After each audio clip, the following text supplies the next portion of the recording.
Roasted barley T Japan اور Korea کا قومی مشروب ہے۔ جاپانی اور کورین قوم کی صحت مندانہ زندگی کا راز روزانہ روسٹڈ بارلی ٹی کا استعمال ہے۔ طبی تحقیق کے مطابق اس میں قدرتی طور پر جسم کو تندرست رکھنے کے تمام عناصر موجود ہیں۔ روسٹڈ بارلی ٹی کو بنانے کا طریقہ نہایت ہی آسان ہے۔ پانی کے 4 کپ کو اچھے سے ابال کر چولہا بند کر دیں۔ اب اس پانی میں دارچینی، سونف، پودینہ اور 6 چمچ روسٹڈ بارلی ٹی ڈال کر ڈھانپ دیں۔ لیں جی، آپ کی امیزنگ روسٹڈ بارلی ٹی تیار ہے۔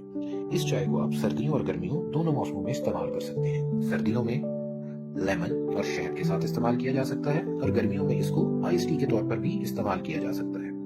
بارلی ٹی کے بے انتہا فوائد ہیں، جیسا کہ یہ آپ کو ویٹ لاس میں، ڈائجیشن میں، بلڈ شوگر ریگولیشن میں، کینسر پریونشن میں بہت فائدہ دیتی ہے۔ اس کے علاوہ اس کے اور بھی بے شمار فوائد ہیں۔ تو ابھی اپنا روسٹڈ بارلی ٹی آرڈر کرنے کے لیے نیچے دیے گئے نمبرز پر رابطہ کریں۔ شکریہ۔